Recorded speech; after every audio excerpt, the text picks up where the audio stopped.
اعوذ باللہ من الشیطان الرجیم، بسم اللہ الرحمن الرحیم۔ آج 12واں روزہ ہے اور اس دعا کے ساتھ آج ہم اپنی گفتگو کا آغاز کرتے ہیں۔ یا اللہ اپنے حلال کے ذریعے سے اپنے حرام کیے ہوئے سے مجھے کافی ہو جا اور اپنے فضل سے اپنے علاوہ ہر ایک سے مجھے بے نیاز کر دے۔ یہ ترمذی کی 3563 نمبر حدیث۔ قرآن کریم کے لیے ہم حدیث سے رہنمائی لیتے ہیں۔ حدیث ہے بخاری شریف کی 5026 اور نبی صلی اللہ علیہ وسلم نے فرمایا صرف 2 آدمیوں پر رش کرنا چاہیے۔ ایک وہ جسے اللہ تعالیٰ نے قرآن کا علم دیا اور وہ دن رات اسے پڑھتا ہے، اس کا ہمسایہ اس پر یوں رش کرتا ہے کاش مجھ کو بھی قرآن اس شخص کی طرح یاد ہوتا تو میں بھی اسی طرح کرتا رہتا، پڑھتا رہتا یا یاد کرتا رہتا۔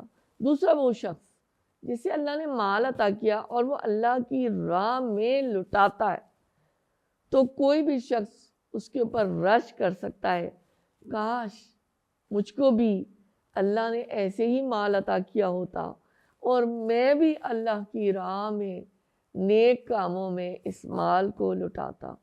تو اللہ تعالیٰ نصیب فرمائے ہمیں، آمین ثم آمین۔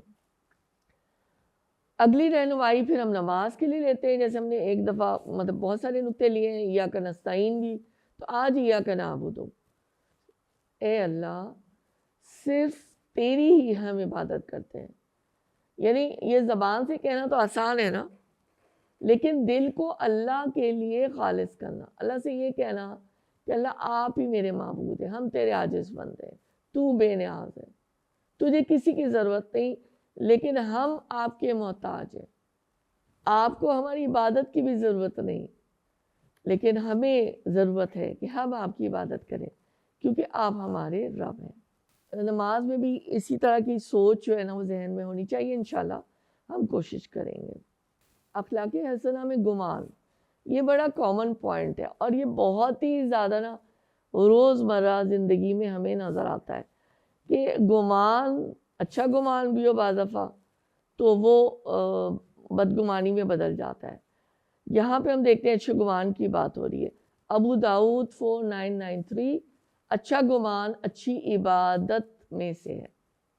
بدگمانی جیسے سورہ حجرات کا ہم دوسرا رکوع دیکھتے ہیں تو اس کے اندر بدگمانی کے بارے میں آیا نا، تو بدگمانی منع کی گئی ہے۔ تو یہ بدگمانی بھی ایک قسم کا وہم اور ایک قسم کا جھوٹ ہوتا ہے نا، تو اس سے انسان کو دور رہنا ہے۔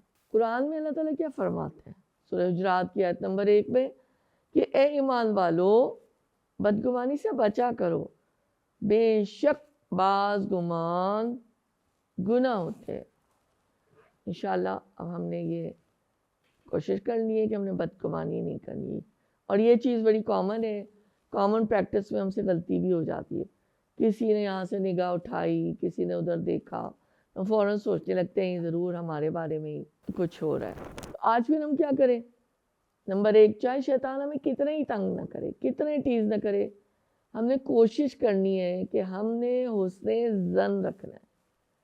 پھر یہ کہ بخیلی کنجوسی سے بچنا ہے، صدقہ کرنا ہے۔ اصل تو یہی بات ہے نا کہ ہمارا دل کھلا ہوا ہو، کہ ہم اللہ کی راہ میں دینے والے ہوں۔